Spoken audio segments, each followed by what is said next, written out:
Are you lost, ma'am? The visitor center is about 2 miles back that way. This area is restricted. The voice cut through the cold, salt-laced air with the sharp edge of practiced authority. It belonged to Lieutenant Commander Rick Davison, callsign Jester, a man carved from the very granite of the Coronado coastline.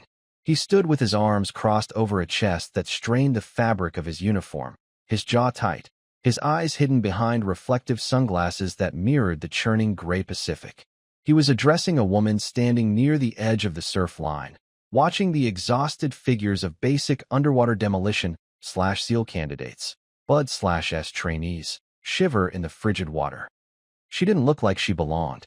She was maybe in her early 50s, dressed in simple civilian clothes, a practical windbreaker, sturdy walking shoes, and dark slacks.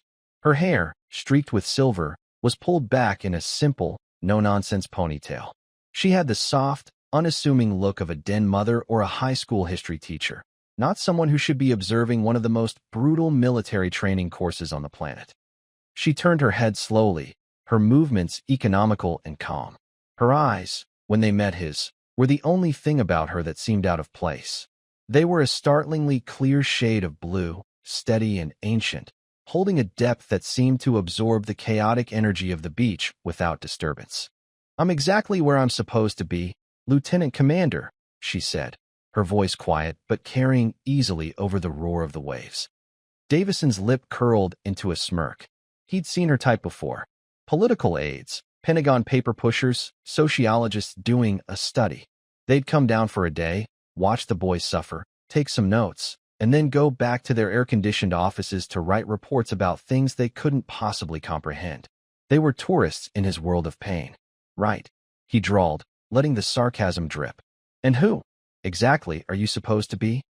He gestured with a thumb toward the shivering trainees, their teeth chattering a violent rhythm. "Because these men are a little busy right now. This isn't a spectator sport." The woman's gaze drifted back to the trainees. One of them, a young man with grit in his hair and determination hardening his face, stumbled and went down on one knee, the cold finally overwhelming him. Before another instructor could scream at him, the woman's eyes locked onto him. It was just a look, nothing more, but it seemed to travel across the sand. The young man's head lifted. He met her gaze for a fraction of a second, and then he pushed himself back to his feet, his jaw set. Davison missed the exchange. He was too focused on his own authority. "I asked you a question," ma'am. His tone hardened. The instructors and trainees were watching now, and he couldn't be seen letting some civilian wander around his beach. "This is a secure military training environment. I need to see your authorization, or I need you to leave." The woman turned back to him, her expression unreadable. "My authorization is in order." She didn't offer a badge or a piece of paper. She just stood there, a picture of placid stillness that was more infuriating to Davison than any argument. It felt like a challenge. "Is that so?" he scoffed, taking a step closer, using his height and physical presence to try and intimidate her. It was a tactic that worked on overconfident recruits and visiting dignitaries alike. It didn't seem to be working now. She didn't flinch, didn't back down. It was like trying to intimidate a mountain. "You know, we have a rank structure here for a reason. It ensures order. It lets us know who's in charge. So, let's play a game. What's your rank, ma'am?" "Let me guess. Chief of Staff for Concerned Mothers." A few of the nearby instructors chuckled, the sound thin and nervous. They knew Davison's ego was a force of nature. The woman's gaze remained steady. "Something like that," she replied softly. The smell of the ocean was thick, brine, diesel from a distant boat, and the metallic scent of cold, wet sand. For Davison, it was the smell of his office. For the woman, it was a trigger. The cold spray that misted her face wasn't just Pacific water. It was the icy splash of the Pesh River in the black of night. The rhythmic shouting of the instructors wasn't just training. It was the strained, desperate cadence of commands whispered over a crackling radio, distorted by rotor wash and gunfire. Her mind fell away from the California sun and plunged into the freezing darkness of an Afghan valley 15 years earlier. She wasn't an observer then. She was a major, callsign Athena. She was leading a small joint task force team on a mission so classified it didn't officially exist. They were in the water, submerged up to their chests, the current trying to tear them from their footing. The cold was a physical entity, a predator that gnawed at their bones, stealing their strength, slowing their thoughts. One of her men, a young ranger barely out of his teens, had started to falter, his body succumbing to hypothermia. She remembered locking eyes with him, just as she had with the trainee on the beach. She hadn't said a word. She couldn't. Sound carried too easily across the water. But in her eyes, she had poured every ounce of strength she had, a silent command. You will not fail. We go on. We survive this. He had found a reserve he didn't know he possessed, and pushed forward. They had been ambushed less than 10 minutes later. The memory was a chaotic collage of muzzle flashes from the ridgeline, the zip and crack of rounds hitting the water around them, the screams of the wounded. She remembered the impossible weight of her gear, the drag of the current, and the crushing responsibility of every life in her hands. She had made a call, a hard, brutal call, to leave their cover in the river and assault the enemy position directly. It was a gamble that defied doctrine, a suicidal charge by any textbook's measure. But she knew her team. She knew that freezing to death in the river was a certainty, while the charge was only a possibility of death. They had followed her without hesitation. They had taken the ridge, completed the mission, and paid a terrible price. She still saw the faces of the two men they lost that night when she closed her eyes. That cold, that sacrifice, was etched into her soul. It was a place Rick Davison, with his sun-bleached hair and parade-ground arrogance, had never been. She blinked, the memory receding, leaving the echo of its chill in her bones. She was back on the beach. Davison was still talking, his voice a low growl of impatience. So for the last time, ma'am, who are you and what are you doing on my beach? He was red-faced now, his professional composure completely gone. He saw her momentary distraction as disrespect. Are you deaf? Or just stupid? Commander. The word was sharp, spoken by a young petty officer who had jogged up to them, looking nervous. Sir, there's a vehicle approaching the perimeter. Looks like Admiral Caldwell's flag car, sir. Davison's head snapped around. Admiral Caldwell? The 4-star commander of Naval Special Warfare Command? What in God's name was he doing here, unannounced? A jolt of panic shot through Davison. An unexpected visit from the Admiral was never good news. It meant someone, somewhere, had screwed up in a very big way. He immediately straightened his uniform, his mind racing through every possible infraction, every report, every training evolution. Here? Are you sure? Affirmative, sir. It's his car. As the sleek, black sedan rolled to a quiet stop on the packed sand a short distance away, a hush fell over the beach. The instructors stopped their shouting. The trainees, shivering in the surf, turned their heads, their own misery forgotten for a moment. A driver in dress uniform quickly opened the rear door. Admiral James Caldwell emerged. He was a tall, lean man in his late 60s, with a face that looked like it had been carved from old leather. He was a legend, a plank owner from SEAL Team 6, a man whose operational history was the stuff of whispers and awe. The entire beach snapped to attention, every man present frozen in place. Davison moved to intercept him, forcing a confident smile onto his face. Admiral, this is an unexpected honor, sir. We weren't aware you were visiting. He threw a sharp salute. Admiral Caldwell ignored him. His eyes, as sharp and penetrating as a hawk's, scanned the beach and landed on the unassuming woman in the windbreaker. He walked past the stunned Lieutenant Commander as if he were a piece of driftwood. He strode directly to the woman, stopped 2 feet in front of her, and brought his hand up in a salute so crisp it seemed to crack the air. General Jenkins, he said, his voice resonating with a respect that bordered on reverence. My apologies. I wasn't told you would be observing in person today. I would have been here to greet you. The world seemed to stop for Rick Davison. The words didn't compute. General Jenkins. He looked from the towering, legendary admiral saluting to the quiet, middle-aged woman who was returning the gesture with a calm, familiar grace. The sunglasses suddenly felt ridiculous, and he slowly took them off, as if seeing her for the first time. The trainees in the water were staring, their mouths agape. The instructors looked at each other in disbelief. The name echoed in the recesses of their minds. Jenkins, not a common name in the special operations community, but one legendary figure bore it. A figure spoken of in hushed tones, a ghost who had rewritten the book on asymmetric warfare. But that was a man, wasn't it? The stories were always about a he. The woman, General Jenkins, dropped her salute. James, it's good to see you. I wanted to see the new crop unfiltered. You know how I feel about dog and pony shows. I do, Sarah, the admiral said, a rare, small smile touching his lips.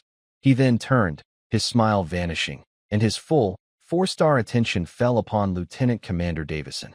The temperature on the beach seemed to drop another 20 degrees. Lieutenant Commander, the admiral's voice was dangerously quiet. Do you have any earthly idea who you have been speaking to for the last 10 minutes? Davison felt the blood drain from his face. He could only stammer. Sir, I was just maintaining security of the training area. She had no identification. Her face is her identification. Caldwell's voice boomed, startling everyone. Have you spent so much time looking at your own reflection in those ridiculous sunglasses that you've forgotten your history? Have you never seen a picture of the commander of the Joint Special Operations Task Force Orion? The architect of Operation Nightfall. The officer who literally wrote the manual on hostage rescue tactics that you pretend to teach. Each question was a hammer blow, shattering Davison's reality. Task Force Orion. Operation Nightfall. These were mythical names, operations studied in classified briefings at the highest levels. They were legends, whispered about as the pinnacle of special warfare. And the person behind them was this quiet, unassuming woman. This, the admiral said, gesturing to Sarah Jenkins, is Major General Sarah Jenkins. Retired. And the only reason she is retired is because the politicians finally decided that one person couldn't possibly hold that many state secrets without becoming a national security risk all by herself. She has forgotten more about killing our nation's enemies than you will ever learn. The infiltration techniques you are running these boys through, she designed them. On the back of a blood-stained map, under fire, in a country that doesn't exist anymore. She holds a Distinguished Service Cross, 3 silver stars, and a collection of other medals that we are not authorized to discuss, even here. He took a step toward Davison, who instinctively flinched. You asked for her rank. You will stand at attention when you address her. You will call her General or Ma'am. Her rank is so far above your pay grade that you should feel honored. She even lets you breathe the same air. Now, do you have anything to say for your conduct, Commander? Rick Davison stood there, utterly broken. His arrogance, his pride, his entire self-image as the ultimate SEAL warrior had been systematically dismantled and crushed in front of his men. The smirk was gone, replaced by a pallid mask of shock and shame. He looked at General Jenkins, at the calm, steady eyes that held no malice, no triumph, only a quiet, profound understanding. He felt small, insignificant, a boy playing dress-up in front of a true titan. His voice was a hoarse whisper. Ma'am, General, I apologize. There is no excuse for my disrespect. No excuse, sir. He expected a lecture, a tirade, a career-ending reprimand. Instead, he got something far worse, grace. General Jenkins stepped forward, placing a hand gently on the admiral's arm. James, that's enough. The lieutenant commander was doing his job. He was securing his training area from an unknown individual. His methods were a bit zealous, but his intent was correct. I appreciate his diligence. She then turned her clear blue eyes on Davison. The sheer force of her presence was overwhelming. It wasn't loud or aggressive. It was a quiet gravity, the product of a life lived at the absolute apex of consequence. Leadership isn't about the volume of your voice, Commander, she said, her tone even and instructive, not condescending. It's about the weight of your word. It's about building your people up, not tearing them down to prove your own strength. Pain is a tool for training, not a substitute for it. Remember that. She then looked past him, to the trainees who were still standing in the water, watching the scene with wide, unblinking eyes. They were no longer just shivering boys. They were witnesses to a monumental event. She walked to the water's edge, ignoring the cold waves that lapped at her shoes. You men, she called out, her voice carrying a new warmth, are being tested. But the cold is not your enemy. The sand is not your enemy. Your instructors are not your enemy. Your only enemy is the voice inside you that says you cannot continue. That is the only fight that matters. Win that fight, every minute of every day, and you will be unstoppable. She held their gaze for a long moment, a a silent bond of understanding passing between the old warrior and the new. Then she turned and walked back toward the admiral. "Let's get out of their hair, James. They have work to do." As the admiral's car drove away, Rick Davison remained frozen on the sand. He watched the trainees, who now seemed to be standing a little taller in the surf, their shivering somehow less severe. The general's words hung in the air, more powerful and motivating than any of the insults or threats he had hurled all day. He had spent his career cultivating an image of the untouchable, hard-as-nails SEAL. He measured strength in push-ups, pull-ups, and run times. He thought leadership was about being the loudest, most dominant person in the room. In the space of 5 minutes, a quiet, middle-aged woman had shown him what true strength and leadership looked like. It wasn't loud. It wasn't arrogant. It was calm. It was dignified. It was a strength forged not in the gym, but in the crucible of real-world combat, in the lonely burden of command where every decision carried the weight of life and death. He had mocked her, and she had responded not with anger, but with a lesson. He had tried to humiliate her, and she had offered him grace. The story of that day on the beach became a legend in BUD/S. They called it the Day of the General. It was a story told to new instructors as a cautionary tale, a reminder that the most formidable warriors don't always advertise their power. Rick Davison was never the same. He was humbled, but in that humiliation, he found a path to becoming a better leader, a better man. He learned to look past the surface, to see the person, not the package, and to understand that respect is something you earn by giving it, not by demanding it. It serves as a powerful reminder for all of us. The world is full of hidden heroes, quiet giants who walk among us. They are the older woman in the grocery line, the quiet janitor in the school, the unassuming neighbor who keeps to himself. They don't wear their accomplishments like a medal or broadcast their history. Their greatness is written not on their uniforms, but in the quiet dignity of their bearing and the steady look in their eyes. They have seen and done things we can only imagine. Before you judge, before you dismiss, take a moment. Look closer. You might just be standing in the presence of a legend.